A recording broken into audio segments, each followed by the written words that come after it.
The truth is we have access to all the information we could ever need to accomplish anything we want to accomplish. We're treating information like a scarce resource, like it's food.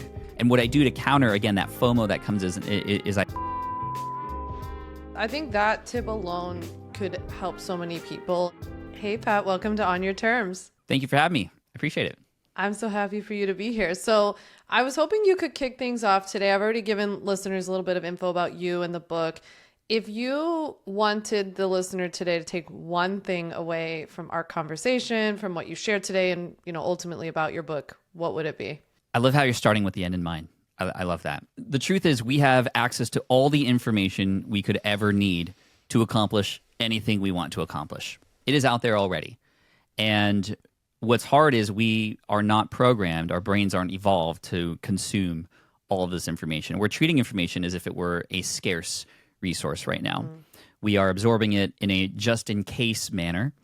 And my goal is to help people understand that you are much better off. You are able to achieve more results faster if you focus instead on just-in-time learning, not just in case. And this is very difficult because we have FOMO. We want to miss out. We don't want to miss out on things. However, I promise you that when you micro-focus on the next step that you're working on, whatever it might be, you have this big goal, you have a North Star, that's important. But whatever the next task is, find the best resources and the best people to surround yourself with about that and move on then from there, knowing that when you reach level 2 or the next step, that information will be there. I promise you, it is there, and by the time you get to it, it's probably going to be even better than if you were to try to absorb and collect all of that now, and that's the big idea here.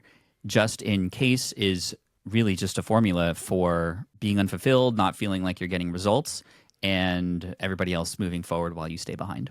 Yeah, absolutely. I kept thinking when I was reading your book about things being so obsolete. Like you spend all this time obsessing over this information, and by the time you go to implement it, especially in our industry, the industry has moved on. My husband is a game theorist, and when he hears about kids learning about code or something in kindergarten, he's like, by the time they're in college, this isn't even going to be the code. Like, why are we? And it's cool to train our brains this way, but also it kind of seems like a waste of time. Yeah, definitely. I mean, we are even programmed in schools to absorb everything and then take a test on it. And then where does the application happen? It happens much, much later. I'm excited though, because I think people are waking up to the idea that we need implementation. We need action. There are some schools being built, at least around the San Diego area, that are trying to implement a more half traditional school, but then the other half of the week is actually apprenticeship, going out there and working for a business or interning and getting real life experience so that you can actually see these things play out and learn kind of in the field that you might have curiosity and interest in, or even learn that you don't want to go down that direction, and much better off to learn that now and sooner than later after you've put all this time into it. Like when we talk about starting businesses, a more traditional way of approaching that is, okay, well, I got to go to business school and I got to learn all these things first and I got to understand all of the components of it. But how much of the entire business spectrum do you need to take action and start learning? Just a small sliver. And this is how I started my business, my first business back in 2008. I got laid off from an architecture job that I loved. And I, in order to survive, decided that I was going to put my notes for a particular exam on a website and sell them eventually. And I had never done that before. And again, the same thoughts came into mind. I got to learn how to do everything here. And I was just kind of learning my way to overwhelm and confusion. And so thankfully, I had what I call a force function forcing me to take steps and actually make decisions. Back then it was involuntary. Now in the book I talk about purposefully putting yourself in those kinds of situations with some heightened stakes, some heightened pressure to finally take action. But back then I had to survive because I was moving back in with my parents. I had just gotten engaged. So I had every reason to do things that were outside of my comfort zone. So this book, this ebook that I published for architects, there were so many parts of it that were going to be overwhelming. How do I market this thing? How do I format it? How do I even sell it? What's a sales page? I don't know how to do any of this stuff. But all I knew is I had to write the darn thing. So I just wrote it. I just opened up Microsoft Word and wrote the whole thing. And then it was done. But it wasn't done, but I had all the words there. Now I needed to know how to format it. Well, I never done that before, but that's the focus. So let me watch a few YouTube videos on how to format this thing and make it look good. And then I learned how to do a 2-column, more landscape design for this guide to help people kind of use it as a workbook. Great. I have the book. It's done now. It's a PDF file. How do I sell it? I have no idea, but let me ask some people who've done it before and just get right to it. And they introduced me to a tool called eJunkie at the time, which allowed me to upload my PDF file and then get a button to put on my sales page. But I didn't have a sales page. I didn't know how to write copy. So again, I asked around and said, if this were easy, what would it look like? Well, I would just take an existing template and plug and play my product into it. And I found a template in the back of a book called Moonlighting on the Internet by Yannick Silver. And this book had 25 to 30 different ways to make money on the internet.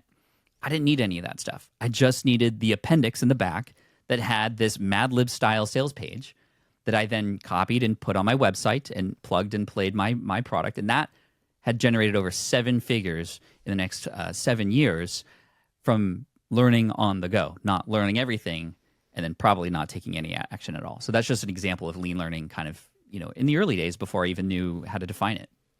Yeah, what I hear you saying and what I consistently took away from your book too is that you are learning as you went, right? And implementation was really the only way you were going to learn. And I think it's interesting because I couldn't help but, as I was reading your book, keep thinking about the reason that people are consuming so much information, continuing to take in so much information, seek out that information, is because they think that there's going to be this clear, super easy, fast 3-step strategy to start a business, for example. But when you talk to people like you, when I respond to my emails, I'm like, people always say, what course did you take? What business coach did you work with? And I'm like, I just did, right? And that's so much of what I took away from your book too. Thank you. The other part that we're struggling with, just again as humans, is we're treating information like a scarce resource, like it's food. Right. And so if you imagine us a long, long time ago, when you come across some food, you hoard it because you might not find more food later. And that's how information used to be because we didn't have it. Right. It's like the Encyclopedia Britannicas we have or we once had in our homes. If you could afford information, you'd have it in this encyclopedia, and therefore you were smarter. If you knew more in class, you were rewarded. If you just had knowledge, you had power. But now we all have access to literally the same information now. So that's not the power. If information were the answer, then we'd all be where we want to be. It's how you navigate this information, how you navigate your brain to say no to things as they come across your plate, right? We have this thing called FOMO, fear of missing out, which is definitely something we're battling when it comes to the consumption of everything. Because the next thing we consume, like you said, might be the next best thing, or it might be the thing that we needed to unlock what we needed to achieve what we want to achieve. For a while, there was a strategy called JOMO to counter that, and joy of missing out. But I don't like that. I always thought that was weird because I'm just pretending, right? I'm faking it that I am joyful that I'm missing out. That's just a false. The strategy that I've come up with is the joy of opting out. The stepping forward and saying, you know what? I see that. I realize it's there. The new information, the new book, the thing everybody's talking about. I acknowledge it, but not yet. I don't need this right now because this is my focus. So what it does is by opting out of something, you are recommitting and saying yes again to the thing that you know that you should be doing. And hopefully you have sort of a deadline or a certain number of days that you're working on that thing to get to a point where you either persist or pivot from it. But the joy of opting out has been huge for me. And what I do to counter, again, that FOMO that comes is I put new things that come across my plate because I am curious. I put them into Notion. And I'm like, I'll go back to them later if I need them. I never go back to them. It's literally just a mechanism for me to move forward from this noise that's out there. And by the time I need information about that, there's better, newer, more relevant stuff anyway. So again, another case of just-in-time learning being much more valuable than just in case. Yeah, for sure. Okay, so I know that a lot of the people who listen to my podcast, a lot of my customers, they're coming to me for legal stuff to start their online business. And so they are the type of people who are like, I need to know everything in order to move forward. They're pretty freaked out that they could be missing something, but they also are so overwhelmed with information. And oftentimes they can't kind of see the connection between those two things. So if someone is feeling, starting to notice that, maybe they're listening to this conversation, they're like, okay, I have been taking in way too much. I'm maybe missing out on the implementation piece. What do you tell that overwhelmed person? This is, if you were to sit them down, you were to have an information therapy session. Yeah. What would be the first thing you'd tell them to do? So the first thing would be a question. And this question was actually given to me by a good friend of mine, Tim Ferriss, who has helped guide my curiosity and it has helped guide me around the overcomplication of everything that I tend to do. And that question is this: if this were easy, what would it look like? The acronym is IT We Will.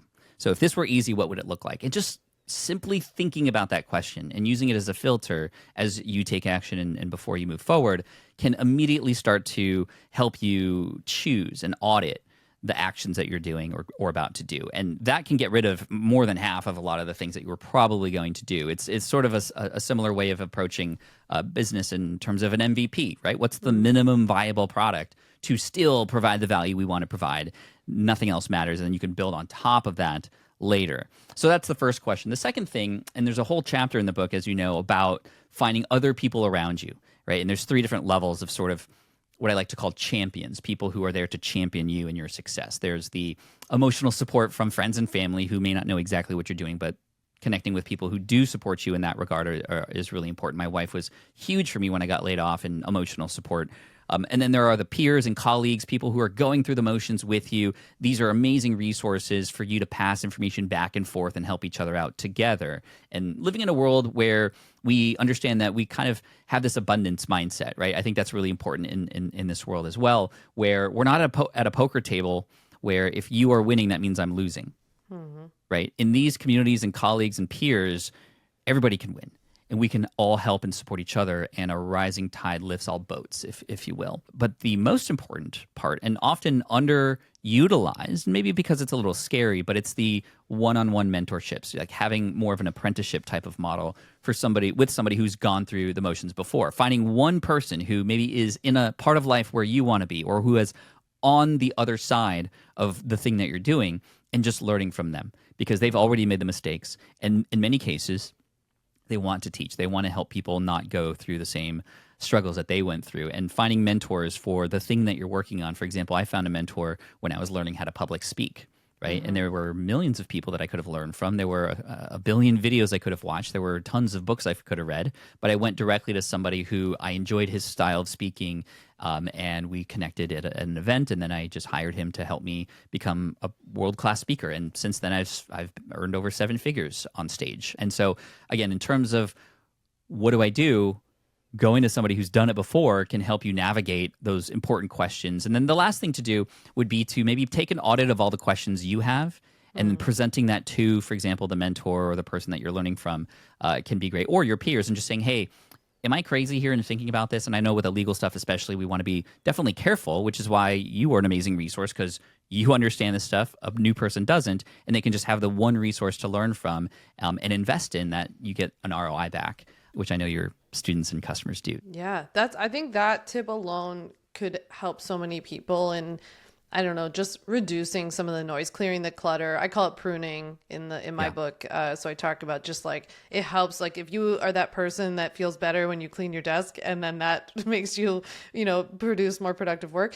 That's kind of what I do with taking in information. I prune and prune and prune. Yeah. I was actually curious what you thought. I got a lot of crap for a video I did on Instagram a few months ago that I talked about how I wrote a business book, but I hadn't actually read one.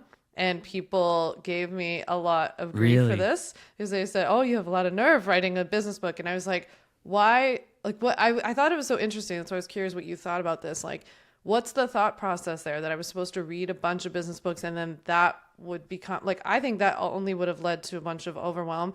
And also my book was about what I did in practice, like what I really did. Yeah. It's such an interesting visceral reaction from an audience. And I'm glad that you are seeing this as sort of like weird and not kind of taking it personally, but more just curious about it. And I'm very curious about it too. However, I would imagine, and maybe my thoughts go into, like, number one, if you, let's just say you read multiple business books, then you would have incorporated a lot of other people's thoughts and ideas into what then became your book. So it was actually a benefit for you not to, create more noise and maybe get some outside influence or subconscious or conscious, consciously putting that into your own book when, and that, like, a lot of comedians, for example, worry about going to other comedy shows because they don't want to steal jokes, even subconsciously, from others. So it's this, like, careful balance between inspiration and overwhelm and perhaps even mimicry down the road. So that's one point. But number two, you could easily position that as in fact qualifying you to, write something unique and different. I mean, just because I'm not a vegetarian doesn't mean I can't cook an incredible vegetarian dish, because I eat all kinds of food, right? I don't know if that's the best analogy, but yeah, No, it's I'm glad you true. didn't listen to that. And, there's always a way to spin things, and the mob tends to spin things in a way that makes them feel better. It's probably also a reaction to, hey, like, you didn't read a whole bunch of business books and you wrote one and you did something incredible without having to learn all this stuff and spend time doing it. Whereas the audience is in consumption mode and not achieving anything. So it's Yeah. probably more of a it's more of a bucket of crabs situation, right? Like if you have a bucket of crabs and you see, you can always leave them there and none of them will ever come out, because as soon as one tries to crawl out, the other crabs will take their pincers and pull them back down. And that's the kind of world we live in. We are mostly in a world where people don't want to see other people go beyond where they're at because it makes them feel inadequate. I think that's what was happening there. Yeah, I could see what you're saying, because then that would make you feel really self-responsible for actually having to go out and implement. Like, I thought it was such a funny attitude to think that you learn about business and therefore have the right to write about it by reading other people's takes on business. I was like, I went out and built a seven-figure business. Also, you and I have both educational and professional experience, right? And you've created multiple businesses and done multiple things in your life that have led to this point. It wasn't a bunch of other people's books that you read. It wasn't the information you took in. It was all the implementation. And your book, like, that's what lends to so much of your legitimacy and like, I also couldn't help, as I was reading your book, thinking, like, I was curious whether this was very obvious to you, but like taking this 30,000 foot view of the part of your life that you've shared with us, like, you just see how all these little things added up to bring you here today, right? Whereas maybe when you were in the moment getting laid off, you were like, this is not going to be helpful. And here it is. It's super helpful. 100%. I mean, I mentioned this at the end of the book when I talk about the power of teaching as a way of learning, right? You don't have to be the world's leading expert to share information, create frameworks around the things that you're doing, which then reinforces the things that you're learning. And by writing Lean Learning, I was able to extrapolate years of how I approach things, because people always ask me, how are you able to seemingly just do really well with everything that you get your hands on? And it's this way that I've approached these things, to be able to fail fast and make mistakes, and the mistakes don't derail me. They become the guardrails that I kind of work within. So by creating these frameworks and being forced to, because I had a manuscript due, to write it in a way that was compelling, it actually made me learn even more about myself and dispel and actually create frameworks around the things that I've always been doing, and now am able to implement even faster, because I just go through the same process that I'm now learning it because I'm teaching. And it's so interesting. And that's why, like, I tell people I'm not professor at some university studying marketing or psychology. I'm not like a Malcolm Gladwell who's doing a bazillion hours of research on this stuff. I'm just like you, but I've lived this, and people want to know how I did all this, from the architecture business to one of the top podcasts in the business space in the world, to Pokémon YouTube channel with 1.6 million subscribers in 4 years, to a shorts channel that now has over 2.5 billion views in less than a year, a separate channel, to an invention, all these things. Well, this is how. And this is how you can too, because I'm not a genius. I'm not special. I wasn't born into this, but we can all learn it. And the way to learn into it is to actually unlearn how we've learned. It's kind of, as I talk about in the book, unsubscribing to everything and then resubscribing only to those things that matter, that are going to push us forward. Yeah, bit of an information diet. I'm looking at one of those, I think, for myself this summer. I'm like, I need to stop seeing everything. It's a lot. It's a lot to take in. I was curious how you're implementing what you taught us in the book into your book launch strategy. Yeah, so again, if this were easy, what would it look like? Yeah. For me, as a person who is really comfortable behind the microphone, and somebody who has a lot of access to other podcasters, people who have been a guest on my show, and other people who've written books and I featured on my channel, such as this case, it's so easy for me to just reach out and ask for a favor in return. And there was no struggle there. And this is now, I think, podcast number 50 that I've done, and it's very easy for me to do. Now, that's not everybody. This is just what is in my love language already, so I'm able to kind of just do it because I love it, and it doesn't even feel like work to me. So that's sort of part number one, the sort of virtual podcast tour versus something that might take a little bit more time or be more intensive. There are a lot of things, and you know this as an author as well. There are a million things you can do to launch a book. Having an email list has been really key. Working for so many years to build a personal brand and connections with my audience, and then not feel bad about asking for a person to purchase this because I've developed so much material that has helped them over time. This doesn't feel salesy at all. It just feels like a natural conclusion to the conversations that I've been having with my audience for years. Another method that I learned, again, if this were easy, what would it look like? I would go to somebody who has launched books and has helped a lot of clients, reach the New York Times bestseller list, and has worked with a lot of friends of mine like Lewis House. A shout out to Rory Vaden from Brand Builders Group. He is somebody who is very knowledgeable about book launches. So I paid to go and learn from him, and somebody who has gone through this process before. And one thing I learned from him, I'm sure he wouldn't mind me talking about this, is this idea of what he calls BILFs, BILF, books in lieu of fee. So instead of speaking on stage and asking for a speaking fee, you kind of use your books instead and say, hey, would you want to have me on stage? Sure, this is what I normally charge, but because I have this book coming out, I would accept if you purchase this many books that is around the same price. So I've done a few talks where instead of my speaking fee, there are 500 books purchased or 1,000 books purchased. And that way I'm able to get, much more volume in a much shorter period of time. Now, there's a lot of nuances and ins and outs around this. Timing is important. The way that you kind of, process these book orders is an important way to do it too. But those are easy ways to get books in front of people through the relationships I already have, through the stages that I'm already going to be on anyway, versus, okay, let me do this other strategy that is out of my wheelhouse, that is not in my sort of love language. And that's a way that I've been doing lean learning. I mean, even the way this book was written involves lean learning, because I would purposefully put deadlines into place, and they were there not artificially, but with the publisher, to have things in their hands by a certain time. So I couldn't spend too much time getting overwhelmed or overlearning. I just had to do the thing and get it written. Another strategy I talk about in the book is time blocking. Now, time blocking isn't anything new as far as putting blocks of time on your calendar, but it's the way you mentally think about what time blocking actually means. I try to position it as you're literally blocking out anything else, like a shield, from entering that space and time with you. So for me, in my writing process, I had blocks of time on my calendar where I spoke with my family and people around me. They knew not to interrupt me during those times because I wanted to shield any distractions so I can get into that flow state and actually do some deep work within that. So lean learning is a sort of result of lean learning. Very meta. Yeah, putting it into practice. Yeah.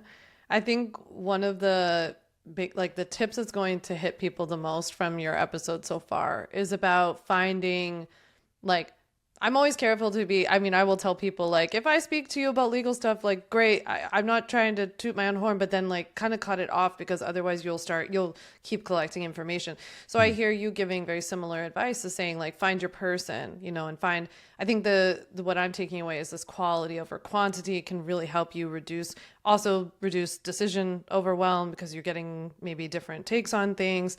But then if we are looking for that person we kind of look up to, maybe that person that's a little ahead of us that we're taking advice and feedback from, how does someone go about that, especially in today's industry where you have a lot of people? I couldn't help but thinking this while I was reading your book, about you have a lot of people online who are claiming to be experts about things that they are not. And it's very hard for people to differentiate between who is and who they should look up to. Right.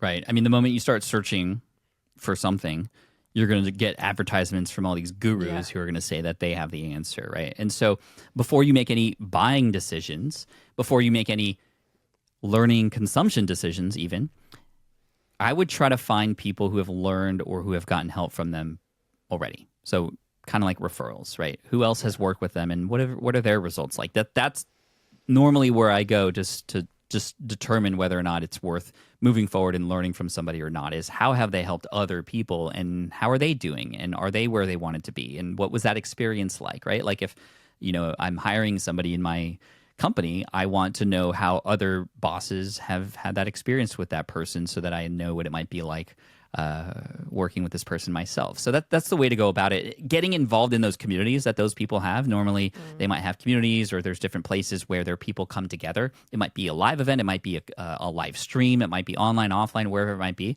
When you get involved in those communities and spend a little bit of time, even like a week, just to kind of go around and start meeting people, you start to get a feel for what this person actually has done for people. And that's what I often do. And that's how I got into the Pokemon space. I didn't just start by building a YouTube channel and just like trying to find my audience. I went to where those audiences were already.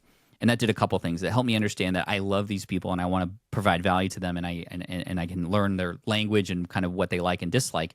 But it also helped me understand who else was in here that they're looking at. What other creators are they going to? And some of them were ones that I could really connect with and I became friends with. Other ones I wanted to stay as far away from as possible. And you start to get a lay of the land in this space that you're in. And that's been really helpful for me. So when trying to find a mentor, learning from them in a more micro level, it might be anything from a video and implementing that, or a podcast episode, to smaller, more cohort-based type programs where you can learn and not invest too much, but a little bit of time to get a result, and hopefully you are getting those results. And then once you start to see that there's a person out there who you really, really vibe with, you want to be the person that they think about, that they want to take under their wing.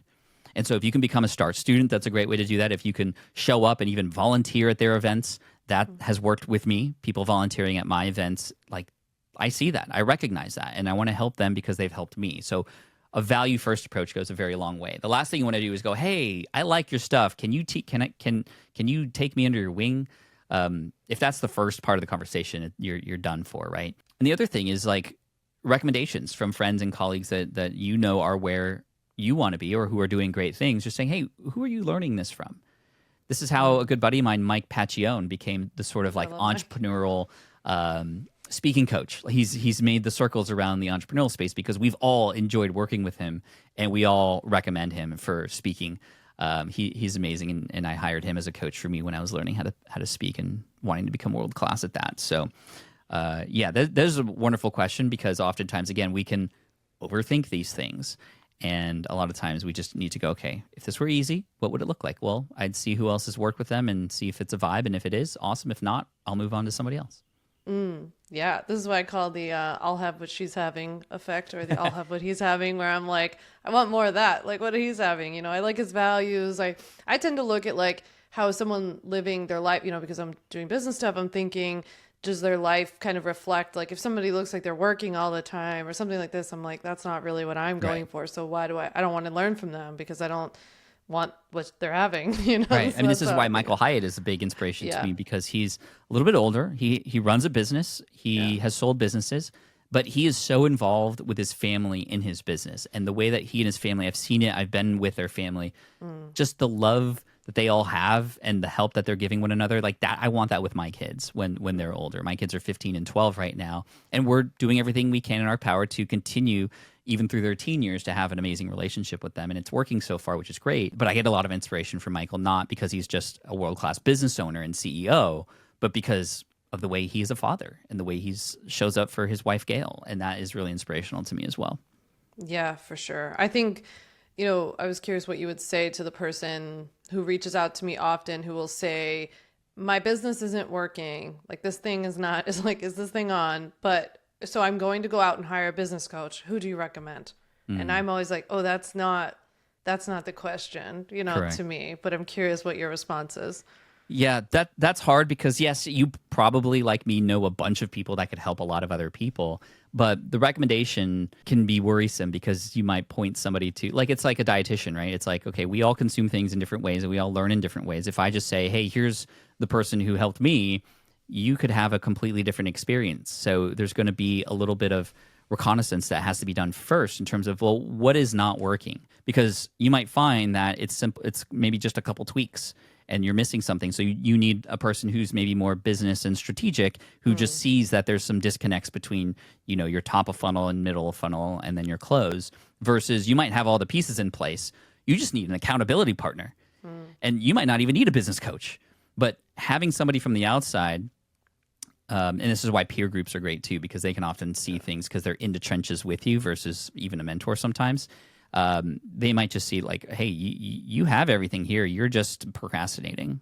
Like you're just putting it aside for these new things, which is what a lot of my students do. They're overlearning and getting too much inspiration.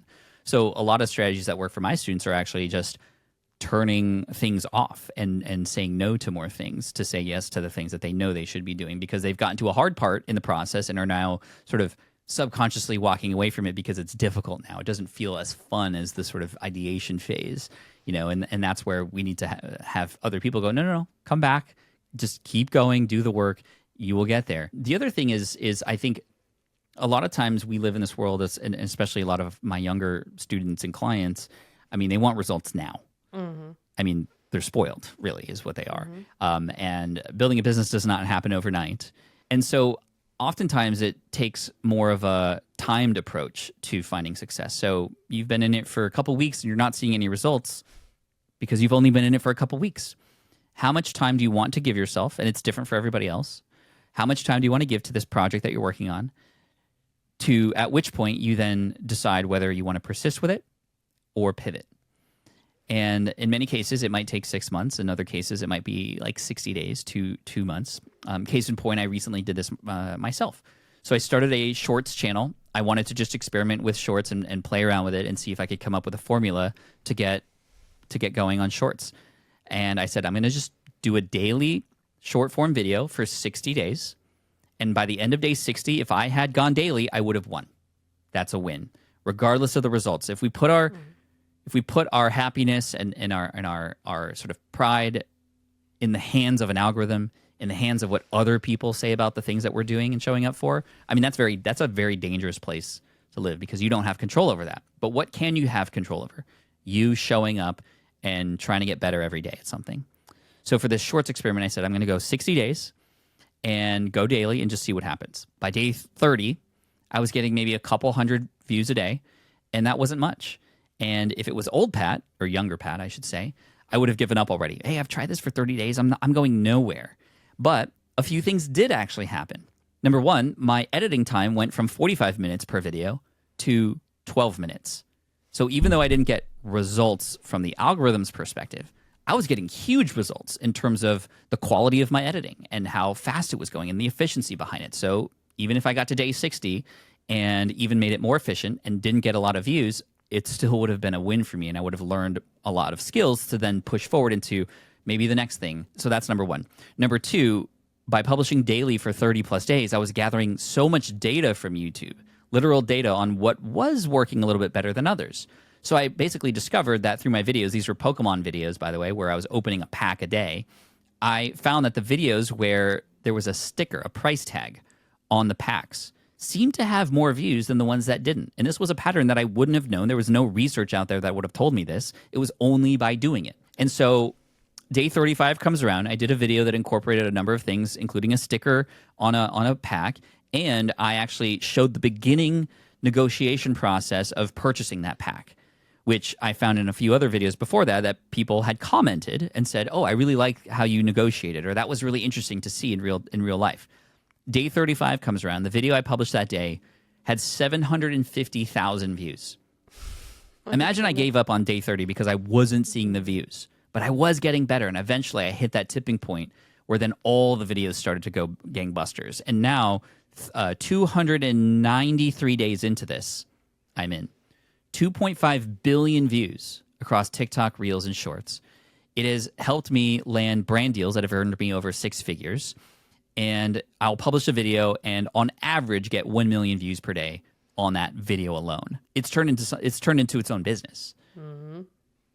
There was no amount of learning that could have taught me any of this. It was only by doing and committing to a certain period of time to give it a chance. And again, if I got to day 60 and I didn't see those views, I would have still considered it a win. Yeah, all those reps are what led you eventually. The doing was the learning. Correct. Yeah, it's amazing. I do think often too, people forget that what you're doing now, like those 30 videos you're making now, there's some lag time in my experience. It's all that hard work. I just wrote an email today to my list about how I did a 4-day, $350,000 launch back in February. And people were like, what did you do during this 4-day window? And I was like, it was nothing I did in that 4-day window. It was all the stuff I did in the boring time before it. And then it's this like whoosh effect, right, that comes in. Yeah. But I think to your point, people want the like, just tell me what I can do right now so it can also happen right away. Yeah, it's so true. And the hard part for us as creators is those get the clicks. Those get that gets the attention. If we were to just say, if we were to kind of in the title, you know, in the beginning part of it, say, hey, here is a way to succeed. It's going to take you several hundred hours, but you will do well, but it's going to take you a lot of time. People don't want to hear that. So for us as content creators, we have to learn to work within the playground we're in, whether it's YouTube, podcasting, blogging, whatever, emails. We have to learn these things that get people's attention. So if email is the thing, you want to do what I call micro mastery on just subject lines. Subject lines, if you can work and master subject lines for your emails, that means more people are opening your emails, more people are seeing those call to actions, more people are reading them, better relationships, more sales, customers, etc. So micro mastery means spending a period of time, maybe 2 weeks, maybe a month, on just learning everything you can about email subject lines. And then it's our job as creators to, you know, people might not like this, but you kind of have to clickbait a little in order to get attention today. However, it can be bad or good depending on how you follow up. If you clickbait to get attention, but then you deliver and then you help a person, that's okay. Some people call that legit bait, by the way. Versus real clickbaiting is, here's this picture of this thing and it's going to promise you something and then you never deliver on it. Or you bait and switch and it's like, hey, you can have it, but now you have to pay $1 million, right? We don't want to do that too. And there's a fine line that we as creators have to sort of balance between, you know, gathering attention and then delivering on that value. Because if nobody sees what we're publishing or clicks through that email or clicks that video, then, you know, might as well not have even created it. So that's the struggle that I know you and I kind of as creators have to deal with. But learning what the higher leverage, smaller things you can learn that kind of are the first domino that can lead to the next, like subject lines or thumbnails for YouTube, or your 2-second hook in your shorts. Those things can then lead to a lot of success when you just focus on those little small things. Yeah, I like that you broke that down a lot, because I often think, like, for example, that focusing on learning copy and being a better copywriter, no matter what kind of business you have, is the best ROI. In my opinion, I just think for the amount of writing I have to do and hooks I have to do and subject lines, but I like that you broke that down, because that's a huge umbrella. And so I don't need to become a master copywriter, but I do need to get better at these little micro things throughout my business. Right. Yeah. Okay. So I was wondering if you could tell me what's something that you've changed your mind about recently. It is about the shorts. I thought shorts and short form video was a waste of time, because I had an analogy that I spoke about on stage at Social Media Marketing World that was in favor of long form video. And I still favor long form video. Long form video is, I mean, there's a lot more revenue in that for sure, but more so you have more ability to build a relationship with people. And the analogy I used was, and I was so adamant about this, short form video is like passing out Halloween candy. People come, they see your shorts, they get what they need, and they move on, right? They move to the next house. How often are we as trick-or-treaters thinking about the house, unless you have the largest Snickers bar on the block? And then maybe people will think about you. But even then, it's just about the candy, and that's it. Not you, not the experience. It's Halloween. And that's what short form was to me. I felt it was just a waste of time, and I didn't want to add noise into that. And I didn't think there was a way to build a relationship with people. Long form video is like, instead of Halloween candy, this is your restaurant. People come in, they have an experience. You sit them down, they have many courses during this meal. They are sitting there enjoying it. They might invite their friends back the next time, and you have this deeper relationship because of the experience they have with your video. That was long form to me. It was like you were the chef at this Michelin star restaurant, right, versus Halloween candy. And I was so adamant about that. However, I experimented with this shorts channel again. I just wanted to see if I could unlock the algorithm. I'm now at a point now where if I'm late for a video, people freak out. Like, where are you? I have a jingle that I created at the beginning of my shorts. It's should I open it or should I keep it sealed is the phrase. Should I open it or should I keep it sealed? And I hired a company, Music Radio Creative. It's not an AI voice, a real singer to sing that in a more jingle kind of like commercial style. That jingle has now made its way all around the world. There was a DJ who mixed that into their set and played it in front of 15,000 people. There are people who are using that jingle to create parody content. Like, for example, the other day I saw somebody who was working at a mortuary pointing at a casket and saying that jingle. Should I open it or should I keep it sealed? Should I open it or should I keep it sealed? No, I think we'll leave this one sealed for today. It's taken a whole new level. And this has allowed me now to actually build a real relationship. But it wasn't because I created just a few shorts that were random. I have a show with a format, with a daily expectation, and there's fun. There's you get to know me by getting 60 seconds of me every day versus, an hour of me one day. And yes, it can be done, but you have to show up, and daily is the strategy for shorts. So I am now convinced. I changed my mind. You can build a real relationship with people by just creating 60-second videos. But you have to still have the same amount of time in front of them over time. So you still have to show up. You still have to put yourself into it. You still have to be a human being. Where I see a lot of people getting it wrong is they're like, okay, I'm going to create this. My videos are also faceless, but I am definitely in them. You hear my voiceovers on them. But a lot of people are creating these sort of very basic AI-created faceless channels with an AI voice that's literally just Chat GPT with a voice on it. And they're expecting to get millions of views, and there's now influencers in the space of faceless videos that are just helping people pump out more crap out there. And that I'm still adamant about that's not the way to go. But I have changed my mind. Short form is powerful, but you have to show up daily or very often at least in order to do what you want it to do.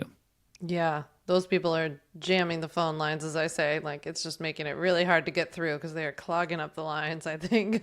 They are, but also the algorithms eventually know that those videos aren't worth surfacing. Yeah, filtered out. When I think about the moments in time where I just allow myself to doom scroll, I do doom scroll. It's not like I'm saying, like, never be on TikTok, never. Like, I'm not anti-social media, but you have to learn how to control yourself on it. So I have blocks of time in my calendar where I schedule my distractions. I think it was near AL or somebody who said that. Like, if you schedule your distractions, then you won't be distracted when you shouldn't be. So I actually schedule when I'm allowing myself to just get down random rabbit holes on TikTok. And the ones that I find that are most interesting are not the sort of like flashy ones with a bunch of different cuts and all these loud noises. It's a person who's just like, hey, something happened at the coffee shop today that I have to tell you about. And it's like a 5-minute video about this interaction that they had with like a homeless person at a coffee shop. And it was like, oh my gosh, like this is a human moment that's now brought to light. No edits. They were just telling a story. So for me, I am even now more fully convinced that the most important skills in the future are not going to be how much you know. It's going to be two things. How quickly can you learn and pick up new things so that you can adapt to how quickly the world is adapting and including and innovating new things? And how well can you tell a story? A story that allows you to connect on a more emotional level, to be more relatable. And that's why in my book, like I said earlier, I'm not a professor at some university or anything like that. I'm just me. But these are my life stories that hopefully connect with you out there who are trying to achieve something amazing in life and want to experience more joy and have more fun. Because as I say, I'm the Pat of all trades, master of fun. That's my nickname now. I guess. I love it. Somebody said that. Before we go to, I was thinking, how do you feel AI will or will not contribute to lean learning, or people maybe becoming more of overlearners? Yeah, AI is leveling the playing field. Again, just like how we all have access to the same information, we all have access to now dynamic information through ChatGPT, Claude, and all these AI tools. So as people who are consuming things, again, we have to understand that we have access to all the information we would ever need.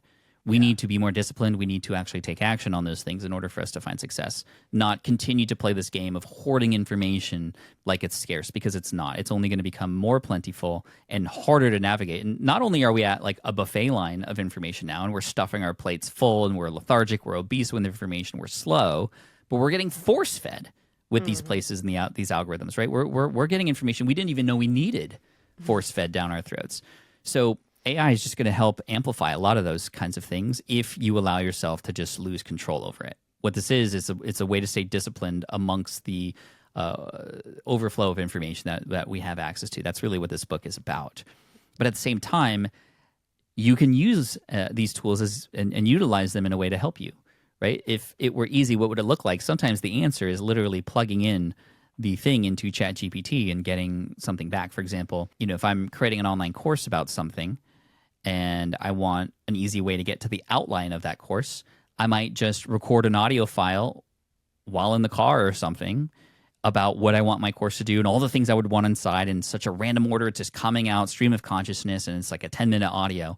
I might just take the transcript of that, put that into ChatGPT and say, hey, ChatGPT, help me extrapolate a outline for a course about this that I want to create. Boom.